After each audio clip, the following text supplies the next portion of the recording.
Hey, so our goal when it comes to this kind of extension of a Sunday morning is really intentionally because we understand that we have a very limited scope of time on Sunday morning. You got 30 minutes.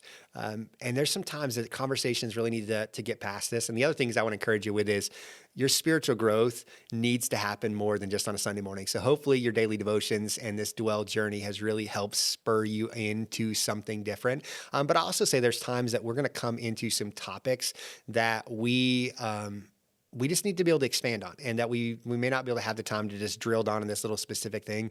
But that's what really excited about this opportunity to be able to drill down on this topic. Hey, on a side note, I do want to say thank you on Sunday morning for just sticking with me. I know it got a little bit of chaotic as we had that medical emergency that took place. I do want to report Sean's doing well. In fact, on Sunday morning, he actually beat me home. He was back from the hospital before I even got there. So just want to say thanks for the medical teams. Thanks, Andrew, for jumping up and responding so efficiently and effectively in that moment that was there.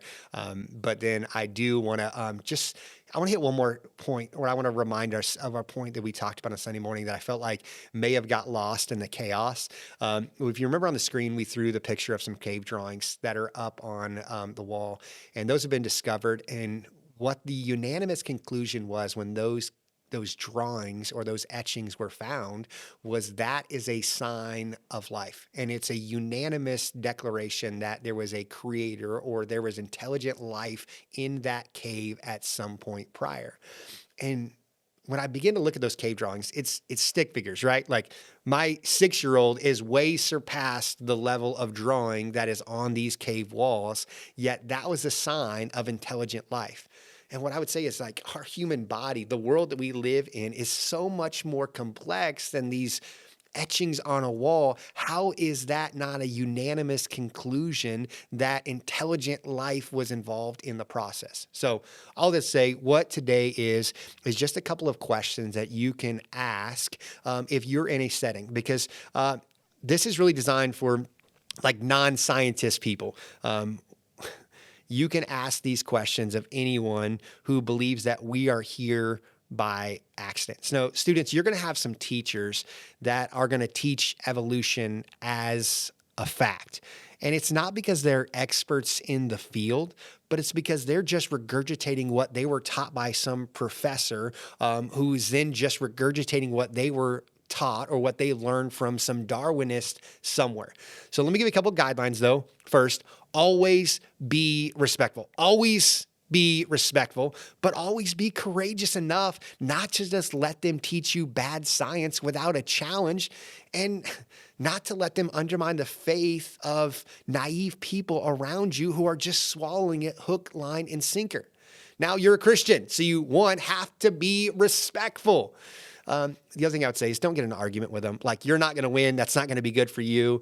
But here are some questions that you can respectfully ask to lovingly put them on the spot. And that's okay. So first question, does the theory of evolution explain the origin of life? Does the theory of evolution explain the origin of life? Now, they'll usually have to admit evolution has not yet explained the origin of life or matter.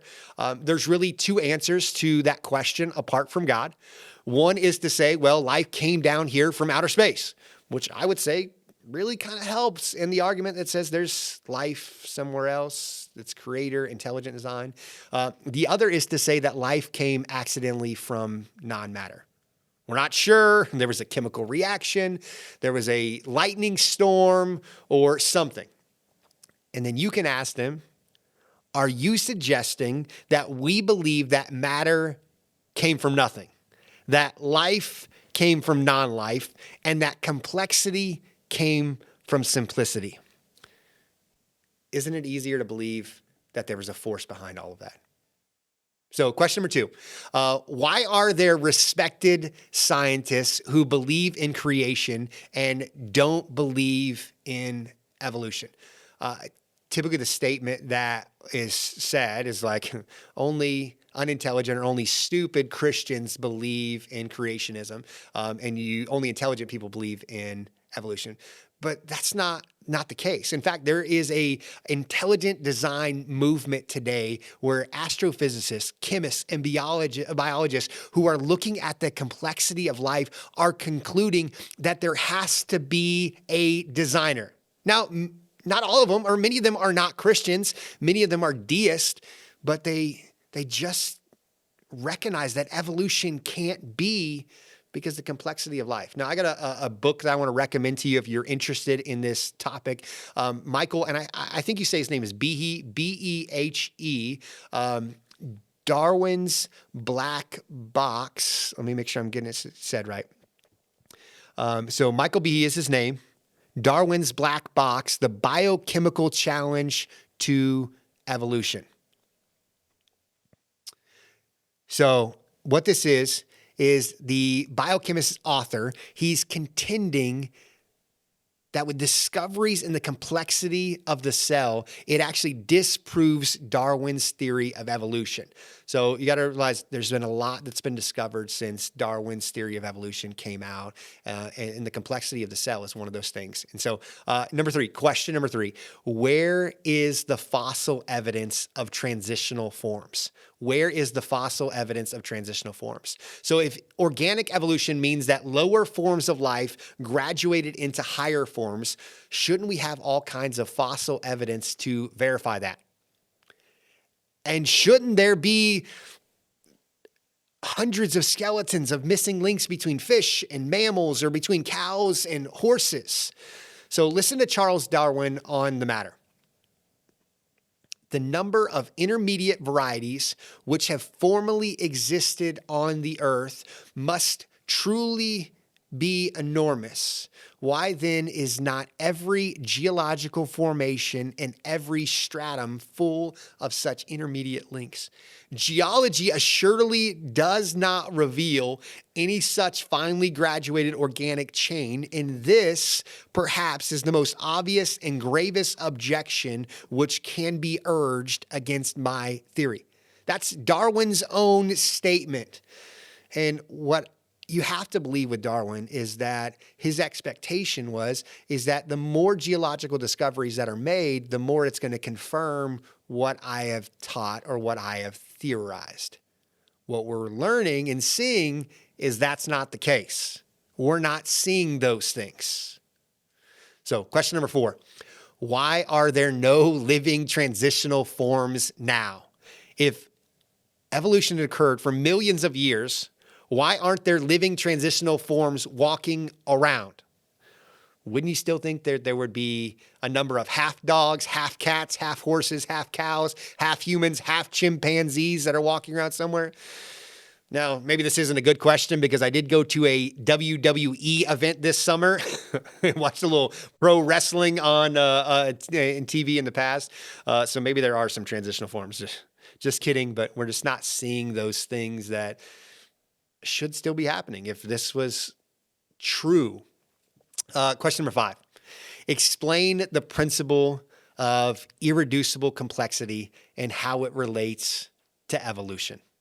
So explain the principle of irreducible complexity and how it relates to evolution. So irreducible complexity just means that living creatures are so complex that it's impossible for them to evolve in gradual steps. So Francis Schaeffer, he used this analogy, and here's what he says. Suppose a fish evolves lungs that breathes oxygen like us. What happens then? So does it move up to the next evolutionary stage? Of course not. It drowns. And now how many drowned fish can pass along their genes to the next generation so they know that they're supposed to have lungs? The fish is irreducibly complex. The human eye that we talked about on Sunday is irreducibly complex. It's so complex that if one part of it doesn't work in the complex way that it was designed, in the complete way that it was designed, then it doesn't work at all. Now, none of these are the silver bullet against evolution. But what I want to be able to do is give you the tools in your conversations to be able to ask people so that you can challenge the thought that the theory of evolution still takes faith for them to believe that says, hey, even though we're missing the current links, even though we're missing the fossil records, even though we can't answer the where did this all start, that they're choosing to have a level of faith to believe in something that's not proved, in the same way that you are choosing to have faith to believe in intelligent design. And they're no more intelligent than you are. And I would say, because of what scripture says, we're actually choosing something that gives a complete answer and picture for that. And then as we look through the complexity of the world that God created, it just points back to the simple answer of it was a creator.